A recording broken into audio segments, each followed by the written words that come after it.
जब रोना आता है तो बड़े कहते हैं आंसू पोंछो, जब गुस्सा आता है तो बड़े कहते हैं स्माइल करो। क्यों? ताकि घर की शांति बनी रहे। मुद्दा यह है कि हमारे समाज में दिमाग की शांति से कई ज्यादा जरूरी है घर की शांति। सबसे पहले डेमोक्रेसी की मुखालफत तो हमारे घर से ही होती है शुरू। मेंटल हेल्थ खराब होना हमारे लिए पागलपन ही होता है, और जो कि सिनेमा इसी समाज का आईना है तो वहां भी ये देखने को मिलता है। पुरानी फिल्में और उनके रंग ही ब्लैक एंड व्हाइट नहीं थे, बल्कि रंग भरने के बाद भी उनमें किरदारों का पोर्ट्रेयल कई बार ब्लैक एंड व्हाइट ही रह जाता है।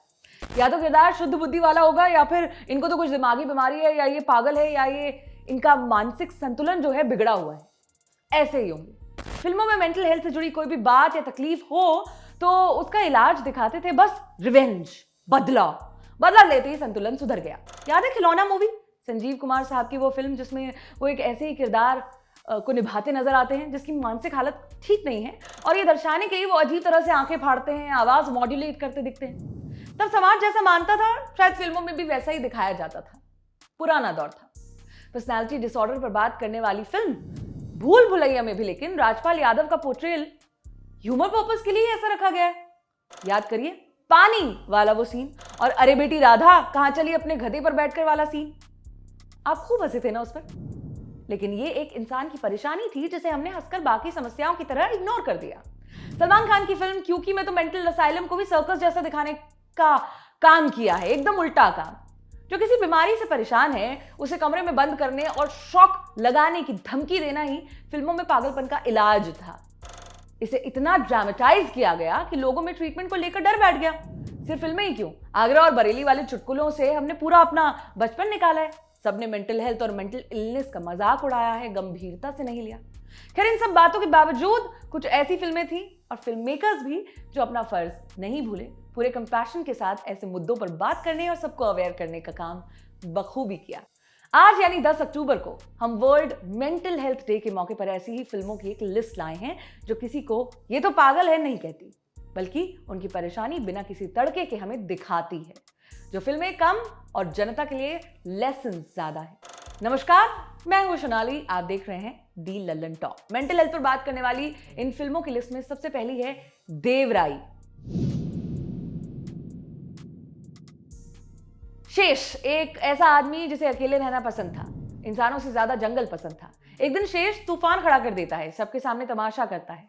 तमाशा यही तो कहते हैं लोग, जब दिल खोलकर कोई अपना गुस्सा या फ्रस्ट्रेशन जाहिर करे, जिसके बाद सब उसे ये तो पागल है कह देते हैं, जिसे घर पर रखना खतरनाक हो जाता है। उसकी बहन उसका ख्याल रखती है, बाकी सब बस उससे एम्बैरस ही होते हैं। फिल्म में शेष का भांजा, एक बच्चा, जब इस बारे में बात करता है तो टॉपिक डाइवर्ट कर दिया जाता है। यही तो दिक्कत है हमारी सोसाइटी में। Mental health, sex education, love life, जिनके बारे में वाकई बात होनी चाहिए, नहीं होती। डिप्रेशन से लेकर स्किज़ोफ्रेनिया, सब कुछ पागलपन है। खैर, अतुल कुलकर्णी की फिल्म देवराई में उन्होंने बहुत संभल कर पूरी एम्पैथी के साथ किरदार निभाया है। वो हकलाना, लोगों को देखना, घबराना और अपनी बीमारी को समझना, उस समय की वल्नरेबिलिटी उन्होंने खूब अच्छे से दिखाई है। फिल्म सुमित्रा भावे और सुनील सुखथंकर ने डायरेक्ट की। Must watch. लिस्ट में दूसरा नाम है 15 पार्क एवेन्यू का। कोंकणा सेन शर्मा, जिन्हें आज की जनरेशन जानती है वेकअप सिड जैसी फिल्मों से, उन्हीं की एक फिल्म है 15 पार्क एवेन्यू, जिसमें उन्होंने एक स्किज़ोफ्रेनिक पेशेंट का रोल किया है। मीठी एक लड़की है, स्किज़ोफ्रेनिक है। उसकी एक बड़ी बहन है अंजलि, जो कि शबाना आजमी प्ले करती हैं, जो उसे बड़े ही प्यार से ट्रीट करती हैं। माँ है वहीदा रहमान, जो बेटी की बीमारी के लिए तांत्रिक तक बुलाती हैं। इस फिल्म को कोंकणा के बेहतरीन प्रोजेक्ट्स में से एक कहा जा सकता है, जिसमें उन्होंने एक पेशेंट का किरदार बहुत स्मूथली निभाया। वो पेशेंट जो अपनी ही ख्याली दुनिया में जीती है, सच्चाई से बिल्कुल दूर। एक पता है पार्क एवेन्यू का वही तलाशती रहती है, जो शायद है भी नहीं, या शायद है भी। कोंकणा की एक्टिंग और फिल्म की डायरेक्टर अपर्णा सेन के शानदार काम के लिए ये फिल्म देखनी जरूर चाहिए। इस फिल्म में एक मेंटली परेशान पेशेंट के साथ कैसे रहें, इस बात के छोटे छोटे लेसन्स भी हैं, जो हर ऐसे पेशेंट के रिश्तेदारों के काम आ सकते हैं। और हाँ, इस फिल्म की एंडिंग खुद को नॉर्मल कहने वाले इंसानों को भी एक बार अपने दिमाग पर शक कर देने को मजबूर कर देगी कि जो देखा वो सच है, या जो सच है वो देखा ही नहीं। इसमें अगली फिल्म है जो आप सब ने शायद देखी है, डियर जिंदगी। जब हम अपने आप को समझ लेते हैं तो दूसरे क्या सोचते हैं डज नॉट मैटर। बस यही फिल्म का वन लाइनर है। बहती रेत से समय नाप लेने वाला इंसान इतना नहीं जान पाता कि अपने खुद के दिमाग में जो थॉट्स हैं वो कहीं अपने लिए स्पाइडर वेब का काम तो नहीं कर रहे। डिप्रेशन, एंजाइटी, गुस्सा, हमेशा से इसके निपटारे के लिए बड़ों ने कहा, अरे सुबह जल्दी उठो, अरे तुम फोन बहुत चलाते हो, अरे सब ठीक हो जाएगा बेटा। इसलिए दिमाग में ये सब बैठ गया है तुम्हारे, क्योंकि इंटरनेट है। हम अक्सर परेशान होते हैं अपने रिलेशनशिप्स, ब्रेकअप से जुड़ी एंजाइटी को लेकर, लेकिन पता नहीं होता कि क्या करें। डॉक्टर जहांगीर उर्फ जग ने हमें बताया, नफरत करना चाहते थे तो इजाजत नहीं थी, और जब प्यार करना चाहते थे तो पता चला ये सारा इमोशनल सिस्टम ही गड़बड़ा गया है। रोना, गुस्सा, नफरत कुछ भी खुलकर एक्सप्रेस नहीं करने दिया। अब प्यार कैसे एक्सप्रेस करें? डियर जिंदगी में ऐसे एक ही नहीं, अनेकों सीन्स और डायलॉग्स हैं जिसमें डायरेक्टर गौरी शिंदे ने बड़ी सेंसिबिलिटी और खूबसूरती से बताया कि जितनी इस शरीर की तबीयत का हाल पूछते हैं, उतना ही जरूरी है इस दिमाग के हाल जानने पूछते रहने का। शाहरुख खान और आलिया भट्ट ने फिल्म में न पूछे जाने वाले दर्जनों सवालों के जवाब दे दिए हैं। दिखाया कि ये जिन्हें हम अरे कुछ नहीं होता तो ये सब इग्नोर कर कहते हैं, ये गलत है। अपनी मेंटल हेल्थ के लिए किसी डॉक्टर के पास जाना, पागलपन का इलाज कराना भी है तो होने दो। फिल्म में बहुत सारी सीन्स है जो बताते हैं कि बचपन की परवरिश और बड़े होकर इंसान की मेंटल हेल्थ कितनी कनेक्टेड होती है। वो कुर्सी वाला सीन, आलिया का अपने ही घर में अकेले होना, सब कुछ मेंटल हेल्थ की चीख चीख कर बातें करते हैं। बस फिल्म की तरह थेरेपीज समुद्र किनारे लहरों के साथ कबड्डी खेलने वाले आसान नहीं होते, लेकिन जरूरी है। लिस्ट में चौथी फिल्म है तमाशा। सबसे खतरनाक होता है मुर्दा शांति से भर जाना, तड़प का ना होना, सब कुछ सहन कर जाना। पाश की लिखी लाइंस हैं। तमाशा के वेद के साथ अपनी रूटीन लाइफ जीते हुए शायद यही हुआ था। सोशल मीडिया पर बतेरे वीडियोस आपको एक टाइटल के साथ मिल जाएंगे, how did Tamasha change my life. इस फिल्म ने उन हजारों लाखों लोगों को उसकी रूटीन लाइफ को तोड़ने की शायद हिम्मत दी, जो नहीं जानते थे कि उन्हें करना क्या है। समाज एक मोल्ड में हमें फिट करना चाहता है, बेटा ऐसा करना, ऐसा पहनो, अब जॉब करो, अब शादी करो, अब बच्चे, अब बच्चों के बच्चे। कुछ लोग इस प्रेशर को झेल नहीं पाते। ये फिल्म हमें याद दिलाती है कि हर इंसान अलग है। कोई ज्यादा प्रेशर झेल लेता है, लेकिन कोई किसी कमजोर पेड़ की तरह एक तूफान में भी टूट जाता है। जमाना बताता है कि वेद के किरदार को बाइपोलर डिसऑर्डर है, स्किज़ोफ्रेनिया है, अलग अलग मेंटल डिसऑर्डर्स हैं वगैरह, लेकिन वो बस अपनी आइडेंटिटी को लेकर कंफ्यूज हो चुका है, क्योंकि एक ही ढर्रे में जीते हुए उसने अपनी मेंटल हेल्थ के साथ होते खिलवाड़ के खिलाफ आवाज नहीं उठाई, जिसे इरशाद कामिल और AR रहमान के गाने तू कोई और है में समझा भी जा सकता है। ये फिल्म नहीं है, एक आईना है। जब जब वेद खुद के हाथ जोड़ के आईने के सामने कहता है, प्लीज मैं तेरे हाथ जोड़ता हूं, शायद वो जिंदगी में खुद के बनाए मैस से परेशान हो जाता है। फिल्म कंपेनियन को दिए एक इंटरव्यू में लेकिन इम्तियाज अली ने बताया था, साइकेट्री में बाइपोलर एक क्लिनिकल कंडीशन होती है। मैं नहीं कहूंगा कि फिल्म में वेद बाइपोलर है। बहुत ब्यूटीफुली फिल्म में उनके साथ दीपिका को डील करते हुए दिखाया गया है, बिना किसी असल तमाशे या पागलपन के टैग के। अगली फिल्म है छिछोरे।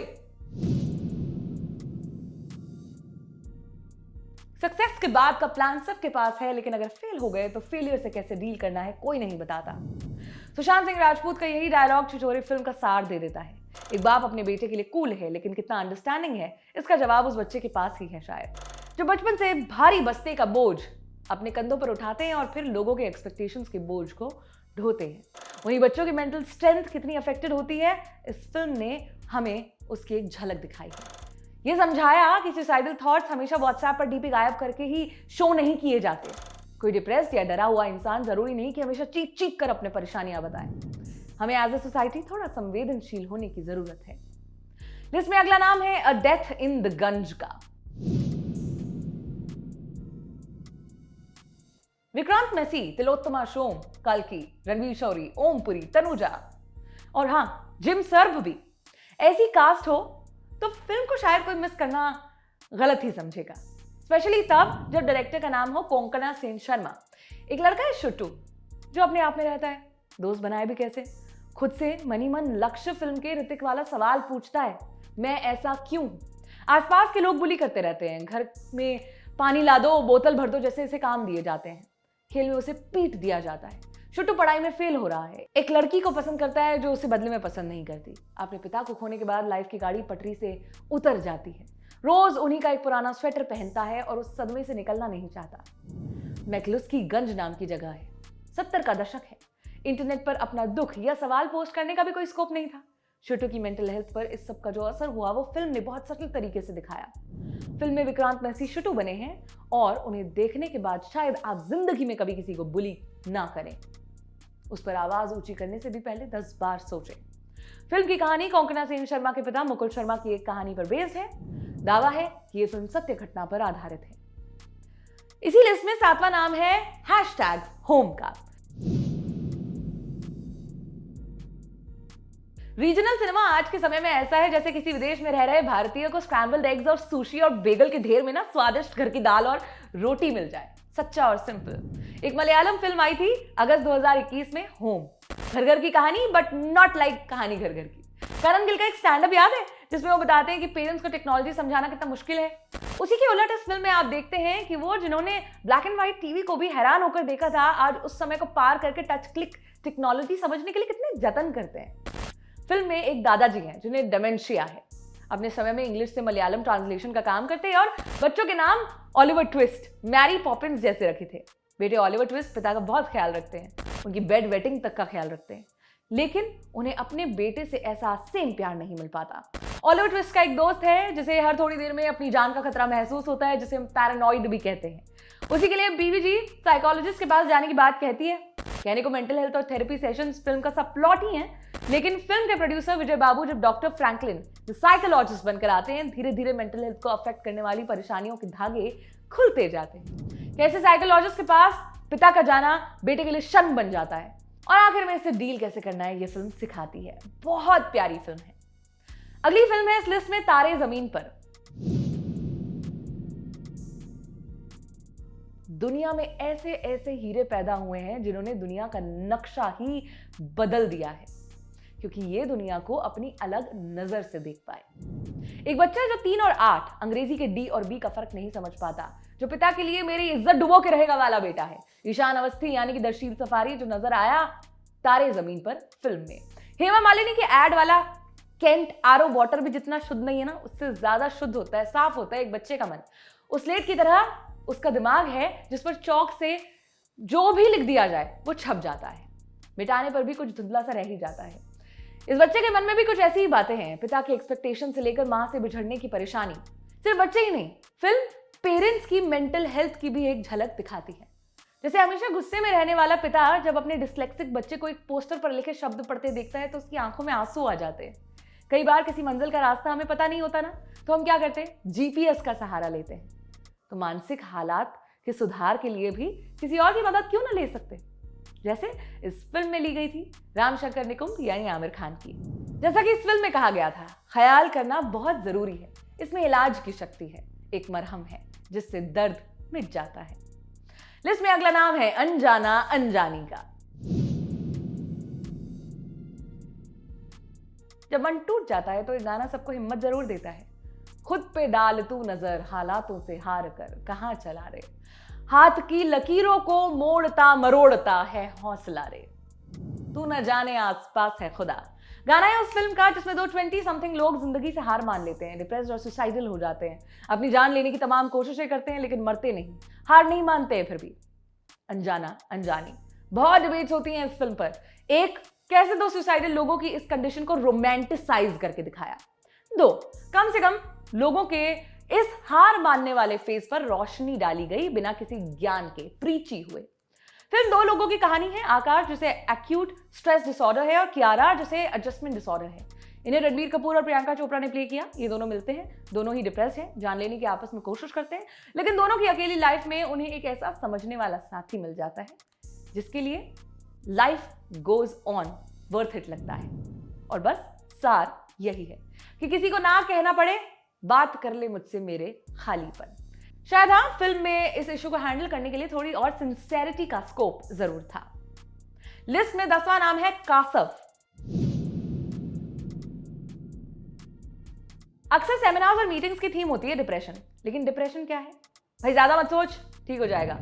दोस्तों से नहीं मिलोगे, बाहर नहीं जाओगे तो डिप्रेस रहोगे, ऐसा माना जाता है। लेकिन इस दौर में जहां एक स्वाइप पर पार्टनर, एक क्लिक पर दोस्त और किसी फोटो के कमेंट बॉक्स में प्यार मिल जाता है, कोई अकेला कैसे हो सकता है यार? यही सवाल है मराठी फिल्म कासव में। कासव यानी टर्टल, जो फिल्म में एक मेटाफोर की तरह काम करता है। ये फिल्म डिप्रेशन का इलाज नहीं बताएगी, ये बताती है कि हर इंसान अलग है और हर इंसान का दुख, अकेलापन, उसे डील करने का तरीका सब अलग है। 2017 में आई ये नेशनल अवार्ड विनिंग फिल्म है, जिसमें एक महिला है जानकी, जो खुद डिप्रेशन और एंजाइटी से रिकवर करने के रास्ते पर है। इसी रास्ते में उसे मिलता है एक लड़का मानव, जो अकेला है और उसके अकेलेपन को लोग आलस का नाम दे रहे हैं। मानव बने हैं मराठी एक्टर आलोक राजवाड़े, जिनके लिए आप इमेजिन ड्रैगन्स का फेमस गाना डीमन सुनेंगे तो शायद उनकी मनोदशा समझ पाएंगे। ड्रामा पसंद है तो आप इसे ना ही देखें। फिल्म में स्पेस है, वो स्पेस जो किसी भी वुंडेड यानी घायल इंसान की हीलिंग के लिए जरूरी है, चाहे वो फिजिकल हो या मेंटल। फिल्म के ट्रेलर मात्र से ही शायद कोरोना के कारण चार दीवारी में बंद लोग रिलेट कर पाए, जो शायद अब वापस भीड़ और सोशलाइज करने से बचने लगे हैं, डरने लगे हैं। फिल्म लिखी और डायरेक्ट की है एक बेहतरीन फिल्म मेकिंग जोड़ी सुमित्रा भावे और सुनील सुक्तंकर ने, जो पहले भी कई सोशल मुद्दों पर मराठी फिल्में बना चुके हैं। इसी फिल्म के प्रोड्यूसर और एक्टर रहे डॉक्टर मोहन आगाशे की एक और फिल्म है जो लिस्ट का अगला नाम है, वही मोहन आगाशे जिन्हें आपने गंगाजल में डीआईजी का रोल करते देखा, जो खुद भी एक साइकियाट्रिस्ट है। अगली फिल्म है अस्तु सो बी इट। यदा वे विजानथ्यत सत्यम वदति ना विजानन सत्यम वदति विजानन्नेव सत्यम वदति। यानी जब कोई इंसान कुछ निश्चित रूप से जानता है, अवेयर होता है, तो वो सच को सच बता सकता है। जहां अवेयरनेस नहीं वहां सच नहीं। ये बात मोहन आगाशे का किरदार डॉक्टर शास्त्री कहता है। मेंटल हेल्थ की अवेयरनेस की बात करें तो ये एकदम सटीक होगा। ये बात कहना गलत नहीं होगा कि मराठी सिनेमा ने जिस तरह से मेंटल हेल्थ और डिसऑर्डर्स को पर्दे पर उतारा है, हमें उनसे जरूर सीखना चाहिए। अस्तु सो बी इट भी ऐसी एक फिल्म है। फिल्म में अल्जाइमर्स के एक पेशेंट की कहानी है, जैसे ब्लैक में थी, लेकिन अस्तु की खास बात यह है कि वो अपनी कहानी को हैप्पी एंडिंग देने के लिए कोई चमत्कार नहीं करती है, बल्कि एक सफर पर ले जाती है, एक शांत दिमाग की चाह में, शांति की खोज में। फिल्म में इरावती हर्षे, मिलिंद सोमन और अमृता सुभाष जैसे कलाकार भी हैं। फिल्म में अमृता सुभाष का किरदार जैसे अपने बच्चे का ख्याल रखती है, वैसे ही भटके हुए डॉक्टर शास्त्री का भी ख्याल रखती है। शायद ऐसी ही अंडरस्टैंडिंग की उम्मीदें हम अपनों से करते हैं। आखिर में एक बात याद रखें जो एल्बर्ट आइंस्टाइन ने कही थी, पागल वो होता है जो हर बार सेम काम करता है लेकिन उसका नतीजा अलग हो। देखते रहें दी ललन टॉप। शुक्रिया।